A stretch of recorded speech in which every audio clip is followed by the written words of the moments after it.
നമസ്കാരം. ലോക്സഭാ തെരഞ്ഞെടുപ്പിന്റെ രണ്ടാം ഘട്ട വോട്ടെടുപ്പ് ആരംഭിച്ചു. 95 മണ്ഡലങ്ങളിലേക്കാണ് ഇന്ന് വോട്ടെടുപ്പ് നടക്കുന്നത്. വിശദാംശങ്ങളുമായി ദില്ലിയിൽ നിന്നും വിഷ്ണു ചേരുകയാണ്. വിഷ്ണു, ലോക്സഭാ തെരഞ്ഞെടുപ്പിന്റെ രണ്ടാം ഘട്ട വോട്ടെടുപ്പ് ആരംഭിക്കുമ്പോൾ പ്രാഥമികമായി നൽകാൻ കഴിയുന്ന വിവരങ്ങൾ ഏതു തരത്തിലാണ്? വിശദാംശങ്ങൾ.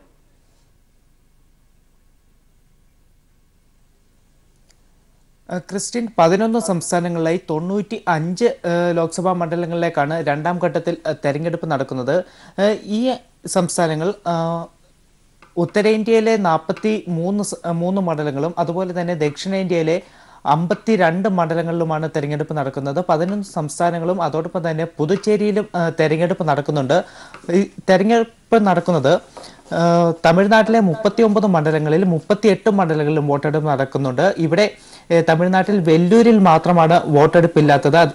കഴിഞ്ഞ ദിവസം ആദായ നികുതി വകുപ്പ് നടത്തിയ പരിശോധനയിൽ വെല്ലൂരിലെ DMK സ്ഥാനാർത്ഥിയായിട്ടുള്ള കതിർ ആനന്ദിന്റെ വീട്ടിൽ നിന്നും 12 കോടിയോളം രൂപ കണ്ടെത്തിയിരുന്നു. ഇതിനെ തുടർന്നായിരുന്നു വെല്ലൂരിലെ വോട്ടെടുപ്പ് റദ്ദാക്കിയത്. അതുപോലെ തന്നെ ത്രിപുരയിലെ ഇന്ന് നടക്കാനിരുന്ന വോട്ടെടുപ്പും റദ്ദാക്കിയിട്ടുണ്ട്.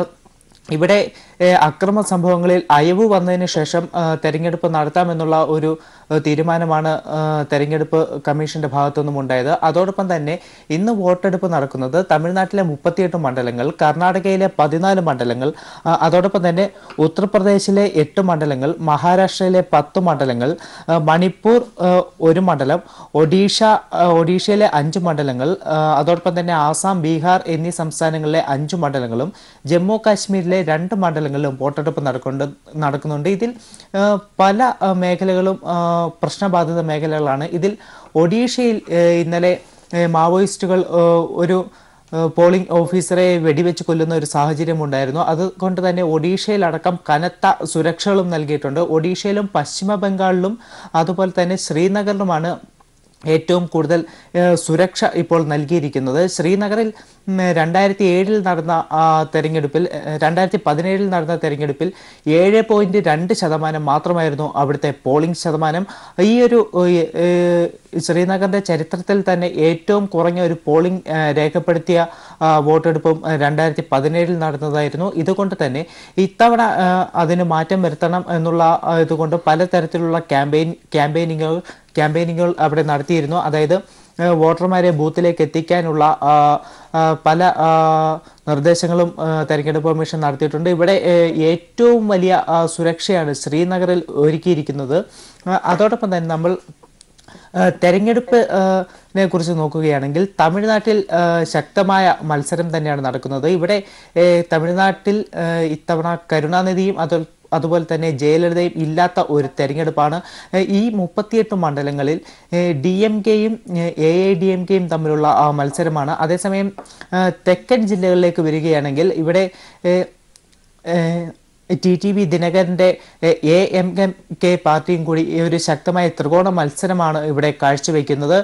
അതേസമയം ഇത്തവണത്തെ സർവേ ഫലങ്ങളെല്ലാം തന്നെ സൂചിപ്പിക്കുന്നത് തമിഴ്നാട്ടിൽ DMKയ്ക്ക് ഒരു മേൽക്കൈ ഉണ്ടാകുമെന്നാണ്. കഴിഞ്ഞ തവണ 2014 ലോക്സഭാ തെരഞ്ഞെടുപ്പിൽ AIDMK 39 സീറ്റുകളിൽ 37 സീറ്റുകൾ നേടുന്ന ഒരു സാഹചര്യം ഉണ്ടായിരുന്നു. അതിന് വിപരീതമായിക്കൊണ്ട് ഇത്തവണ DMK ഏറ്റവും വലിയ ഒരു നേട്ടമുണ്ടാക്കും എന്നുള്ള സർവേകളാണ് തമിഴ്നാട്ടിൽ നിന്ന് വരുന്നത്. അതേസമയം തെക്കൻ ജില്ലകളിലേക്ക് വരുമ്പോൾ TTV ദിനകരന്റെ പാർട്ടിയുടെ കൂടി ഒരു ശക്തമായ ത്രികോണ മത്സരം കൂടി അവിടെ കാഴ്ചവെക്കും. ഇങ്ങനെ ഒരു ത്രികോണ മത്സരം വരുന്ന സാഹചര്യത്തിൽ AIDMKയുടെ വോട്ടുകൾ സ്പ്ലിറ്റ് ചെയ്ത് ദിനകരന്റെ പാർട്ടിയിലേക്ക് പോകാനുള്ള ഒരു സാധ്യതയുമുണ്ട്. അങ്ങനെ AIDMKയുടെ വോട്ടുകൾ സ്പ്ലിറ്റ് ചെയ്യുമ്പോൾ ഇവിടുന്ന് ഒരു വോട്ട് ചോർച്ച വരുമ്പോൾ അതും DMKയ്ക്ക് ഗുണം ചെയ്യുമെന്നാണ് നമുക്ക് ലഭിക്കുന്ന സൂചനകൾ. അതോടൊപ്പം തന്നെ തമിഴ്നാട്ടിൽ നിന്നും വോട്ട് ഇന്ന് ജനവിധി തേടുന്ന പ്രമുഖരുണ്ട്. ഇതിൽ ഏറ്റവും പ്രമുഖരായിട്ടുള്ളത് ഇപ്പോഴത്തെ കനിമൊഴിയാണ്. കനിമൊഴി സിറ്റിംഗ് MP കൂടി, രാജ്യസഭ MP ആണ്. കനിമൊഴി തൂത്തുക്കുടിയിൽ നിന്നുമാണ് കനിമൊഴി ജനവിധി തേടുന്നത്. അതോടൊപ്പം തന്നെ CPIMന്റെ 2 പ്രമുഖ സ്ഥാനാർത്ഥികൾ ഇന്ന് ജനവിധി തേടുന്നുണ്ട്. ഇതിൽ സു വെങ്കടേശൻ വെങ്കടേശൻ മധുരയിൽ നിന്ന് ജനവിധി തേടുന്നു. CPIM-ന് ഏറ്റവും കൂടുതൽ വിജയപ്രതീക്ഷയുള്ള ഒരു സീറ്റാണ് മധുരയിലേത്. വെങ്കടേശൻ ഇവിടെ ജയിക്കാനുള്ള സാധ്യതകളും ഏറെ കൂടുതലാണ്.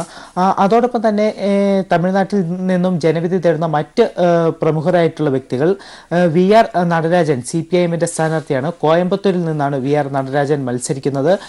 TR ബാലു ശ്രീപെരുമ്പത്തൂരിൽ നിന്നും DMK-യുടെ സ്ഥാനാർത്ഥിയെ മത്സരിക്കുന്നു. അതോടൊപ്പം തന്നെ A രാജ നീലഗിരിയിൽ നിന്നും, ദയാനിധി മാരൻ ചെന്നൈ സെൻട്രലിൽ നിന്നും മത്സരിക്കുന്നു. അതോടൊപ്പം തന്നെ BJP-ക്ക് ഇവിടെ പറയത്തക്ക നേട്ടങ്ങളൊന്നും തന്നെ ഇതുവരെ തമിഴ്നാട്ടിൽ ഉണ്ടാക്കാൻ കഴിഞ്ഞിട്ടില്ല. ഇത്തവണയും BJP-യുടെ പൊൻ രാധാകൃഷ്ണൻ തമിഴ്നാട്ടിൽ നിന്ന് മത്സരിക്കുന്നുണ്ട്. കന്യാകുമാരിയിൽ നിന്നാണ് പൊൻ രാധാകൃഷ്ണൻ ജനവിധി തേടുന്നത്. ഇനി നമ്മൾ കർണാടകയിലേക്ക് വന്നാൽ, കർണാടകയിൽ 14 സീറ്റുകളിലാണ് ഇന്ന് തെരഞ്ഞെടുപ്പ് നടക്കുന്നത്. ഈ 14 സീറ്റുകളിൽ JDS-ന്റെ ശക്തി കേന്ദ്രങ്ങളായ 14 സീറ്റുകളാണ് ഇന്ന് തെരഞ്ഞെടുപ്പ് നടക്കുക. ഈ 14 സീറ്റുകളിൽ ഒരു വിജയം ഉണ്ടാക്കാൻ കഴിയുമോ എന്നൊരു പ്രതീക്ഷ, ഏറ്റവും ശക്തമായ ഒരു മത്സരം തന്നെ BJP-യും കാഴ്ചവെക്കുന്നുണ്ട്. അതായത് JDS-നെ സംബന്ധിച്ചിടത്തോളം ഈ ഒരു തെരഞ്ഞെടുപ്പിൽ വളരെ മികച്ച ഒരു വിജയം നേടാൻ സാധിച്ചില്ലെങ്കിൽ അത് അവരുടെ സർക്കാരിൻ്റെ തന്നെ നിലനിൽപ്പിനെ കൂടി ബാധിക്കും എന്നുള്ള ഒരു പ്രശ്നമുണ്ട്. അതുകൊണ്ട് തന്നെ ഏറ്റവും നല്ല വിജയം നേടാനുള്ള എല്ലാ ശ്രമങ്ങളും JDS-ന്റെ ഭാഗത്തുനിന്നുമുണ്ട്. എന്നാൽ കോൺഗ്രസുമായി സഖ്യമുണ്ടാക്കിയപ്പോൾ ഏറ്റവും അവസാന നിമിഷം മാത്രമാണ് JDS-ഉം കോൺഗ്രസും തമ്മിൽ സഖ്യത്തിലായത്. ഈ സഖ്യധാരയിൽ JDS-നകത്തു നിന്ന് തന്നെ പല കക്ഷികൾക്കും ചില എതിർപ്പുകളുണ്ട്. ഈ എതിർപ്പുകൾ ഗുണം മുതലാക്കാനുള്ള ആത്മവിശ്വാസത്തിലാണ് BJP കർണാടകയിൽ മത്സരിക്കുന്നത്. BJP-ക്ക് ഇന്ന് നടക്കുന്ന തെരഞ്ഞെടുപ്പിൽ ഏറ്റവും കൂടുതൽ ഒരു വിജയപ്രതീക്ഷയുള്ള ഒരു സംസ്ഥാനം കൂടിയാണ് കർണാടകം. കർണാടകത്തിൽ നിന്നും മത്സരിക്കുന്നത് നളിൻ കുമാർ കട്ടീനാണ് BJP-ക്ക് വേണ്ടി മത്സരിക്കുന്നത്. അത് ദക്ഷിണ കന്നഡയിൽ നിന്നാണ് മത്സരിക്കുന്നത്. അതുപോലെ തന്നെ ബംഗളൂരു നോർത്തിൽ നിന്നും BJP-ക്ക് വേണ്ടി DY സദാനന്ദ ഗൗഡ മത്സരിക്കുന്നുണ്ട്. കൂടാതെ JDS-ന് വേണ്ടിയിട്ട് ദേവഗൗഡ തുംകൂരിൽ നിന്ന് മത്സരിക്കുന്നു. വീരപ്പ മൊയ്ലി കോൺഗ്രസിന് വേണ്ടി ചിക്കബല്ലാപൂരിൽ നിന്ന് ജനവിധി തേടുന്നുണ്ട്.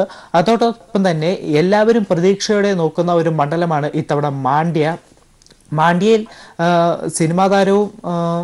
Cinema താരമായിട്ടുള്ള Sumalatha BJP സ്വതന്ത്രയായാണ് മത്സരിക്കുക. സുമലതയ്ക്കെതിരെ മത്സരിക്കുന്നത് ഇപ്പോഴത്തെ കർണാടക മുഖ്യമന്ത്രി കുമാരസ്വാമിയുടെ മകൻ നിഖിൽ കുമാരസ്വാമിയാണ്. ഇവർ തമ്മിലുള്ള ആ ഒരു മത്സരം വന്നതോടുകൂടി ഈ മാണ്ഡ്യ ഏറ്റവും കൂടുതൽ ഒരു ശ്രദ്ധാകേന്ദ്രമായിരിക്കുകയാണ്.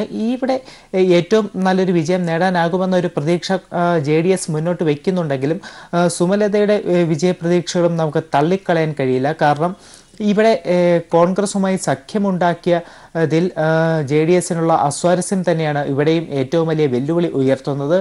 സുമലതയുടെ പ്രചാരണത്തിന് പോലും JDS-ന്റെ തന്നെ പല നേതാക്കളും പങ്കെടുക്കുന്ന ഒരു സാഹചര്യവും ഉണ്ടായിരുന്നു. അങ്ങനെ കർണാടകയിൽ ഈ ഒരു തെരഞ്ഞെടുപ്പും ഏറ്റവും കൂടുതൽ പലരും ഉറ്റുനോക്കുന്ന ഒരു തെരഞ്ഞെടുപ്പായി മാറിക്കഴിഞ്ഞിരിക്കുന്നു.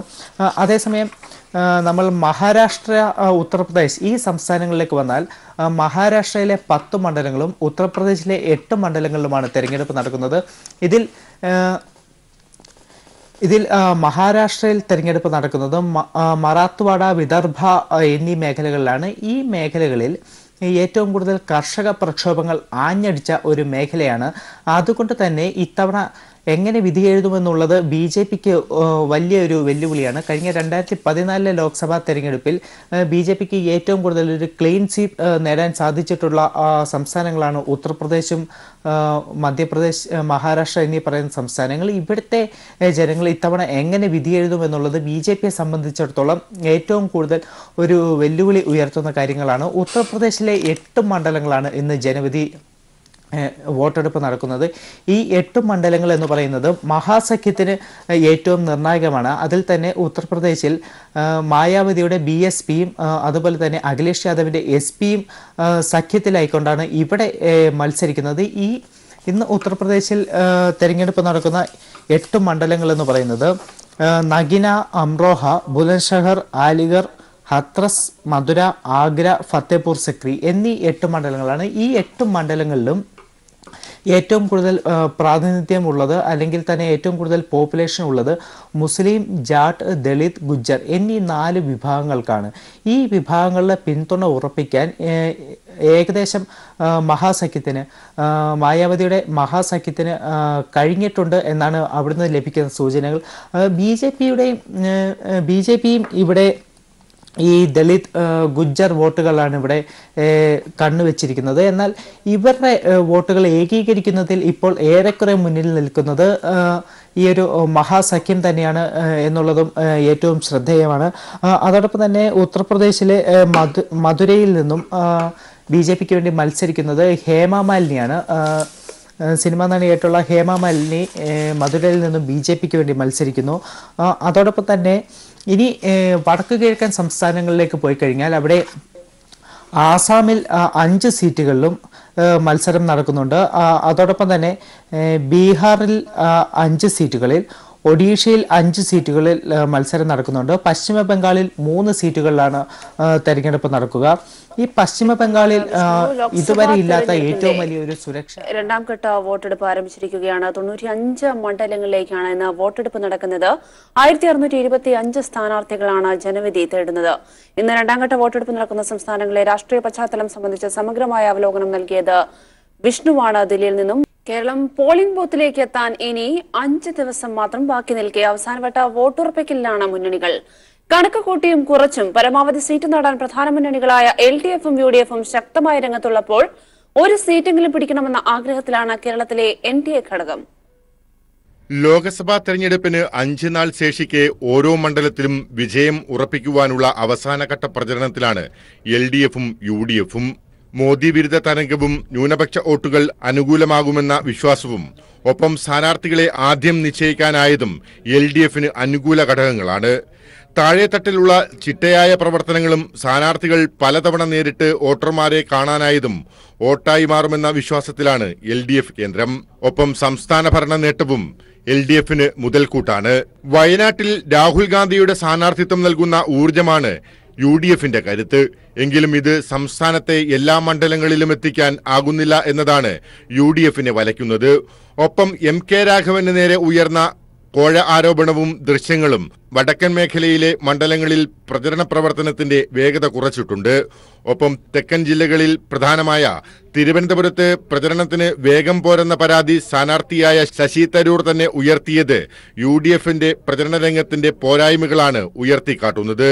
ത്രികോണ മത്സരം നടക്കുന്ന തിരുവനന്തപുരത്ത് ഏത് വിധേനയും വിജയം നേടാൻ BJPയും ഒപ്പം RSS ഉൾപ്പെടെയുള്ള സംഘപരിവാർ സംഘടനകളും രംഗത്തുണ്ട്.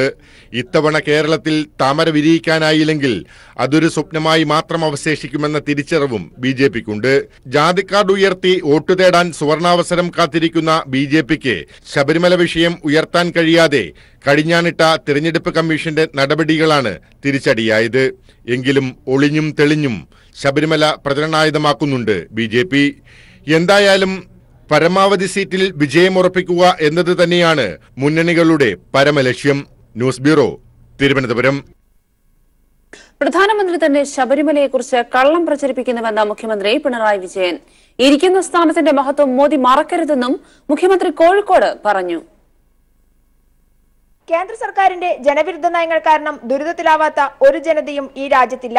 അതുകൊണ്ട് തന്നെ അവർ ഇനിയും അധികാരത്തിലേറണമെന്ന് രാജ്യത്ത് ആരും ആഗ്രഹിക്കുകയില്ലെന്നും മുഖ്യമന്ത്രി പറഞ്ഞു. ഇടതുപക്ഷത്തിന്റെ കടലുണ്ടി പഞ്ചായത്ത് തെരഞ്ഞെടുപ്പ് റാലി ഉദ്ഘാടനം ചെയ്യുകയായിരുന്നു മുഖ്യമന്ത്രി. ഏകമത നടപടികളുടെ തുടർച്ചയായാണ് BJP പൗരത്വ ബിൽ കൊണ്ടുവന്നത്. മനുഷ്യരെ മനുഷ്യനായി കാണുകയല്ല, മതത്തിന്റെ പേരിൽ മനുഷ്യനെ കാണുകയാണ് അവർ ചെയ്യുന്നതെന്നും എല്ലാവരും ഇതിനെ ശക്തമായി എതിർത്തപ്പോൾ കോൺഗ്രസിന്റെ ശബ്ദം ആരും കേട്ടില്ലെന്നും മുഖ്യമന്ത്രി പറഞ്ഞു.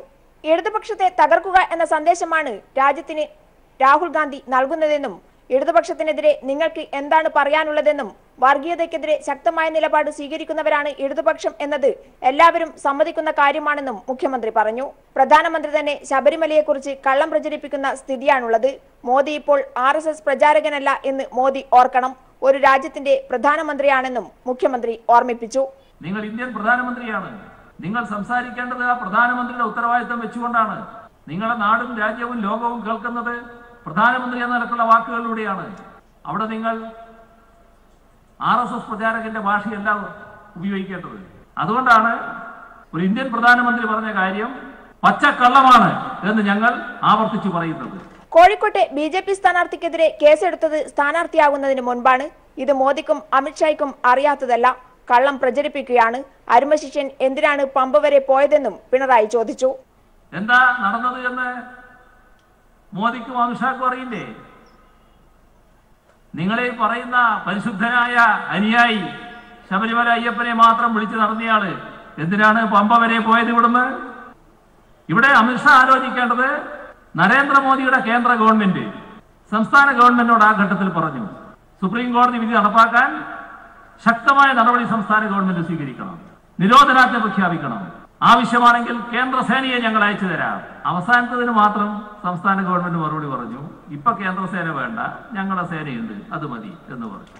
അയ്യപ്പന്റെയും ശബരിമലയുടെയും പേര് പറഞ്ഞ് അത്ഭുതങ്ങൾ സംഭവിപ്പിക്കാമെന്ന് മോദിയും അമിത്ഷായും മോഹിക്കണ്ടെന്നും അക്രമം കാണിക്കാൻ ആര് പുറപ്പെട്ടാലും അഴിയെണ്ണേണ്ടി വരുമെന്നും മുഖ്യമന്ത്രി ഓർമ്മിപ്പിച്ചു.